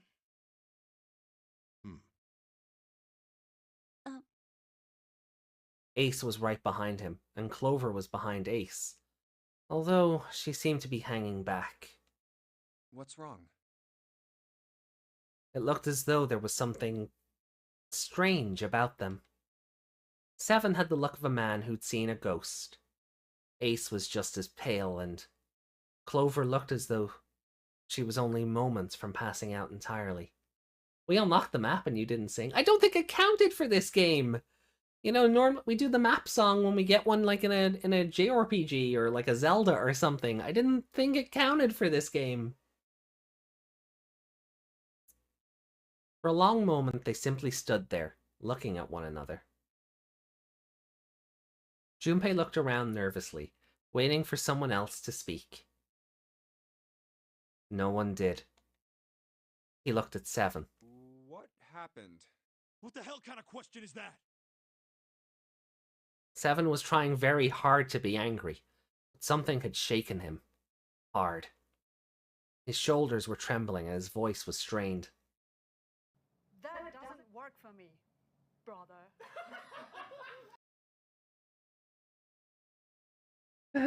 Fine. I'm the map, I'm the map. There you go. Map unlocked.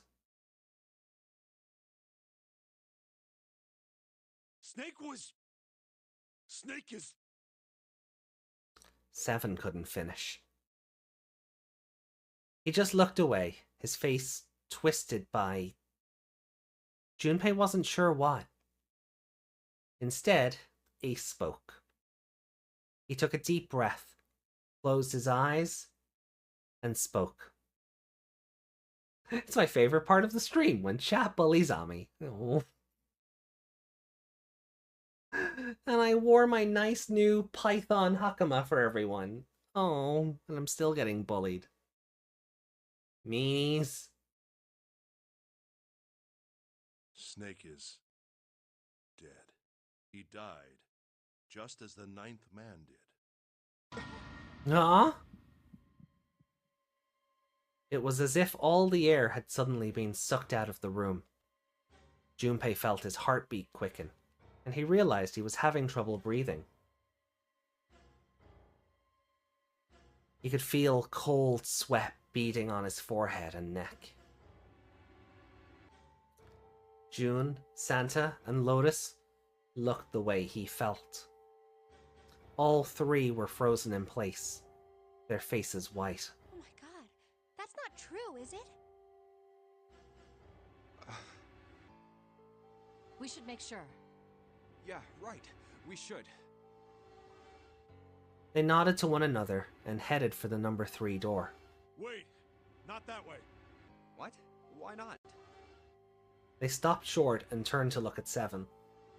He was pointing at the door with no number. I stuck a screwdriver in there to keep the door from closing all the way. It's not locked, so you can go in that way. Where is he?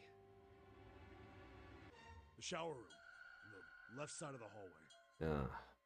I put a broom in there too to keep the door open. That means we can get in without going through the numbered door, right? Yeah, that's right. Then let's go. With their new destination clear, Junpei and his companions headed for the door with no number. Once in the hallway, it was easy to spot the metal door on the left wall. This wasn't open when we passed here before.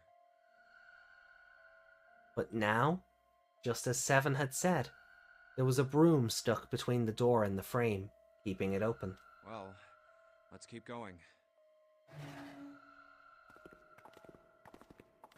They looked at it for a moment, and then stepped inside. Oh, it smells horrible. Lotus wrinkled her nose and covered her mouth in disgust. Even Santa pinched his nose shut. Ugh, yeah, this is pretty awful. I feel like I'm gonna puke.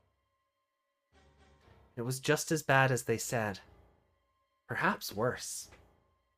A hideous smell filled the air, so thick they could almost taste it.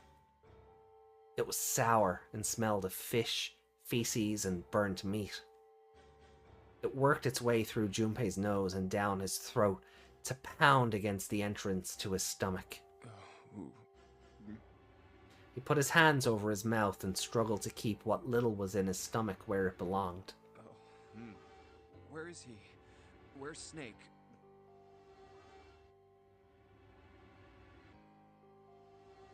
They didn't have to wonder where the body was. There. There was blood everywhere, a few arms of the splatter reaching toward them as they walked in through the door. All one had to do was follow the many radial arms to their source. Body itself was hidden behind a divider. June, you should stay here. But... Please, just do me a favor, okay? Alright? He didn't give her a chance to say no.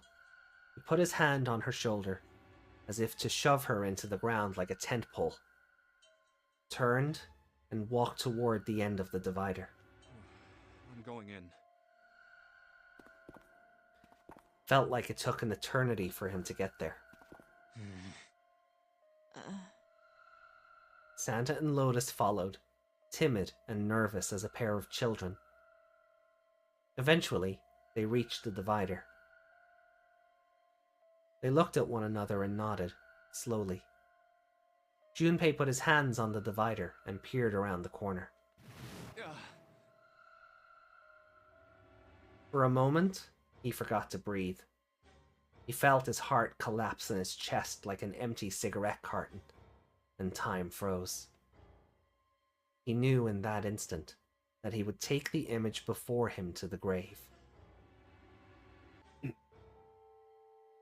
Had to go wish a lot of Happy New Year's and restart all my subs now that I've been paid. How goes?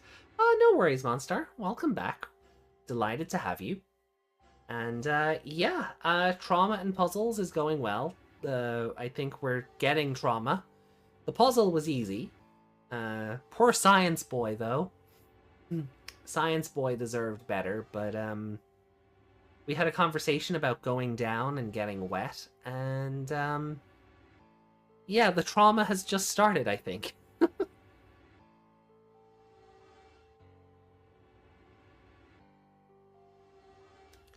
What was left of the body sat in a sea of blood. Chunks of flesh, torn from the body, sat in the blood like tiny islands in a great red sea.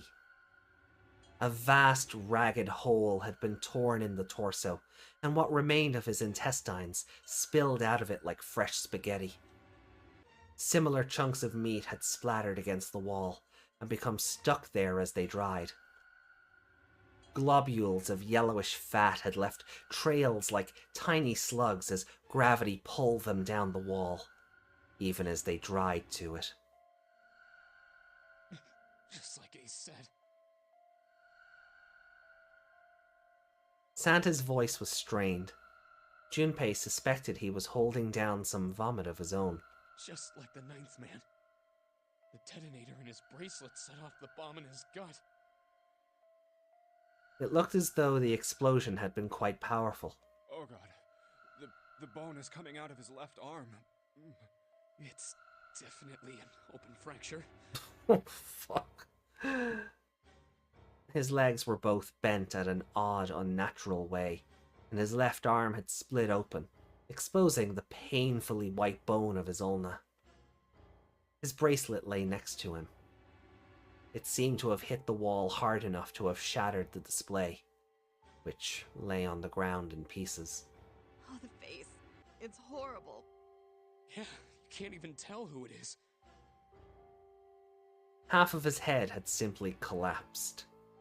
The blood coating almost made it look like raw pizza dough covered in tomato sauce. His clothes, too, were covered in blood.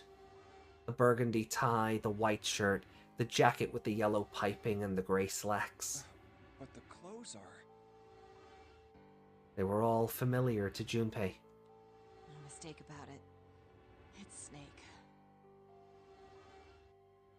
Lotus's voice was unnaturally deep and strained, and Junpei heard it catch in her throat.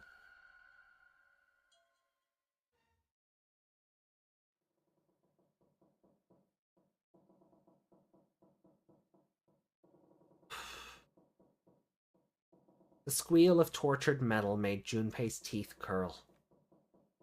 It sounded like the noise a ghost would make. How many times he heard it. No matter how many times he heard it, he never got used to it.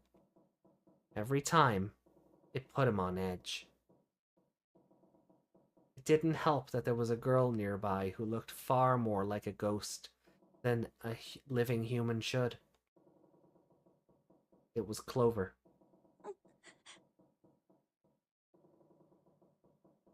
She sat on the edge of the bed, her head drooping listlessly onto her chest. Her eyes were blank and stared across the room at nothing. Her breathing was slow and mechanical. Aside from the rise and fall of her chest, she didn't move. Junpei felt as if even a nudge might cause her to shatter into 1,000 pieces. Snake was probably murdered. Chances are he was killed the same way the ninth man was. Seven lowered his voice, likely in an effort to keep Clover from hearing what he had to say. There were 4 other people in the room with Junpei and Seven. Ace, Santa, June, and Lotus. Seven looked at each one of them in turn, and continued. It's pretty straightforward. Not that hard to figure out how they did it. First, the killers got Snake to authenticate on the red to open door 3. Then they shoved him into it. Alone. But why though? And waited 9 seconds for the door to shut. Once that door shut, it was all over for Snake. But he didn't give up. He probably knew it wouldn't do him any good, but he probably ran into the shower room looking for the dead. It was a small chance, but it wasn't like he had anything to lose. Unfortunately, it didn't work. The detonator is only deactivated if everybody who authenticated when they went in uses the dead. Snake was the only one who went through the door. And then, 81 seconds after he was shoved in, that happened. I see. So that's what you meant by killers, huh? You need at least 3 people to open one of the numbered doors, including Snake. It wouldn't open for Snake and a single killer. Yeah. That means we're looking at multiple perps here. Junpei crossed his arms and grunted. Well, just in case, I want to make sure. Let's say you're right. When do you think Snake was killed? When we all split up to look for the parts for the Reds, I think. Right after that was when we noticed he was gone. Then that means none of us have alibis. Nope. Nobody has an alibi. Which is kind of incredible. We were all off searching the rooms we'd been assigned, looking for those parts. Yeah. That means anybody could be a killer. Wait a minute. What are you talking about? June seemed shocked. How can you say that so casually? You're implying that one of us is a killer. No, he's implying that more than one of us is a killer. Well, not just one of us. If I'm right, then at least 2 of us are murderers. Why don't you calm down a bit, Seven? What are you going to gain by being so suspicious? That's what Zero wants, you know? What Zero wants? Exactly. This game was set up by Zero, wasn't it? Any game has a winner and loser. Okay. Whoever makes it through door 9 is a winner, and those who don't are the losers.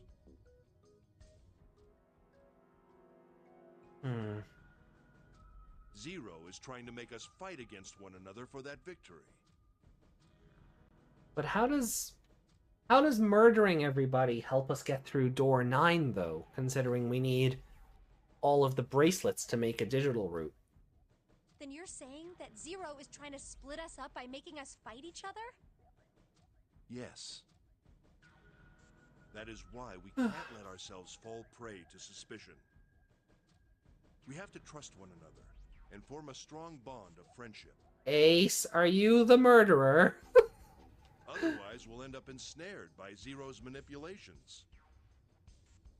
Then does that mean that the person who killed Snake... Yes. Almost certainly Zero himself. Um... If there's anyone we should doubt, it should be Zero. He masterminded this game and kidnapped all of us. Doesn't it seem reasonable that he would have killed Snake as well?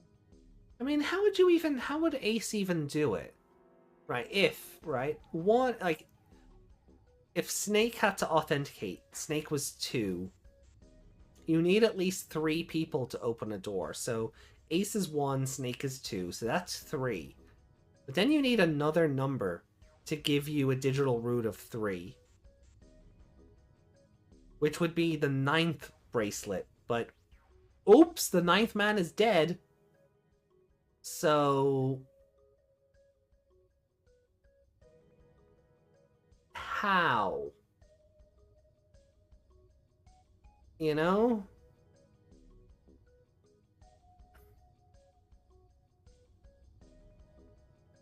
Oh, okay, Mick. Good question. Junpei hadn't really considered that. If Zero killed Snake, then Zero is on the ship with us. But we ruled this idea out earlier. We kind of came to the conclusion earlier that the game is run kind of autonomously. Junpei. Was Zero still on the ship with them?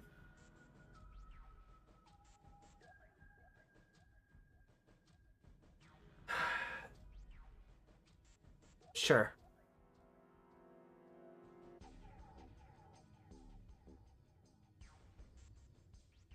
I mean, someone's going to call us out for either of these answers. If we say no, then it means that someone on the team, you know, there's some murderers on our team. But if we say of course, someone's going to remind us that we already figured out that the game is running autonomously. We can't win here. Let's just go, of course. Of course he was. That was obvious. But I don't... Zero was somewhere on the ship, but Junpei had no idea where. Junpei mumbled to himself, lost in thought. Where could Zero be hiding? Suddenly, everyone went very quiet. The silence was cold and clammy, and Junpei could feel it crawling across his back and around his throat. Again, he heard the ghosting, moaning noises. And moments later, a person who looked more ghost than human appeared. It was Clover. She looked at the floor as she spoke, and her voice was a cold monotone. I think Zero is one of us. Dun dun dun!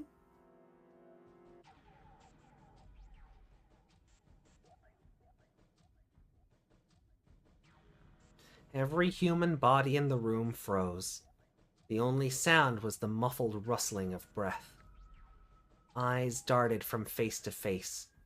One of those faces was the face of their jailer. But who? Was he one of them? Okay. So I'm going to take a quick BRB here to go get some food. And when I come back, we'll press forward a bit and maybe get through the next door. Door 1 sounds good? Let's see if we can aim for that, yeah? So, I will be back in a moment. Don't miss me too much.